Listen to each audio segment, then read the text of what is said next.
Pernah nggak kita bertanya, kenapa malam Lailatul Qadar disebut lebih baik dari 1000 bulan? Apa cuma soal pahala? Atau kita selama ini salah paham? Ayat pertama langsung mengguncang. Inna anzalnahu fi Lailatul Qadar. Kami turunkan. Tapi tunggu dulu. Turun di sini bukan berarti jatuh dari langit. Ini tentang transfer informasi dari Yang Maha Tinggi ke realitas yang kita hidupi hari ini. Dan yang diturunkan itu bukan sekadar buku, bukan mushaf, tapi informasi tentang semesta, tentang bagaimana alam ini bekerja, tentang hukum yang mengatur hidup kita. Lalu masuk ke kata berikutnya, Lailah, malam. Bukan sekadar gelap biasa, tapi fase panjang tanpa cahaya. Sebuah periode di mana alam semesta belum menyala. Dan disitulah kata paling krusial, Qadar. Bukan sekadar kemuliaan, tapi ukuran, volume, kadar.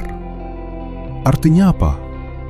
Ayat ini sedang bicara tentang momen ketika segala sesuatu di alam semesta diukur, ditentukan volumenya, ditentukan kadarnya, ditentukan sistemnya. Planet tidak asal bulat, tubuh kita tidak asal terbentuk.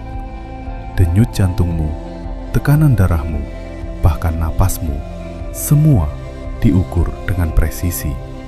Dan Allah bertanya, "Wa ma adraka ma Lailatul Qadar?" Tahukah kamu apa itu malam Qadar? Seakan Allah bilang, kamu pikir ini sekedar malam ibadah? Tidak, ini adalah momen penetapan hukum semesta. Lalu ayat berikutnya makin nonjok. Lebih baik dari 1000 bulan. Bukan angka literal, tapi maksudnya lebih bernilai dari waktu yang sangat panjang. Kenapa? Karena disitulah fondasi kehidupan diletakkan. Kemudian, malaikat dan ruh turun.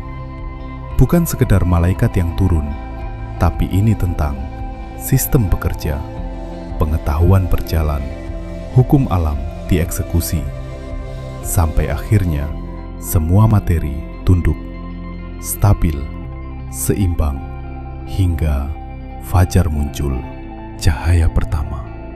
Dan hari ini kita menyebutnya matahari. Tanpa itu, tidak ada kehidupan, tidak ada makanan, tidak ada oksigen, tidak ada kamu. Jadi sekarang, pertanyaannya bukan lagi, sudah berapa rakaat kita di malam Qadar? Tapi, apakah kita hidup sesuai Qadar kita? Sesuai ukuran kita? Sesuai sistem yang Allah tetapkan? Karena percuma mencari malam penuh kemuliaan kalau hidup kita masih melawan hukum semestanya.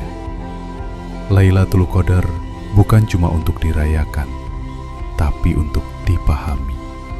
Karena di sanalah Allah tidak hanya berbicara tentang ibadah, tapi tentang bagaimana alam ini diciptakan dan bagaimana kita seharusnya hidup di dalamnya. Saya Abu Musa, sampai bertemu di Ramadan tahun depan.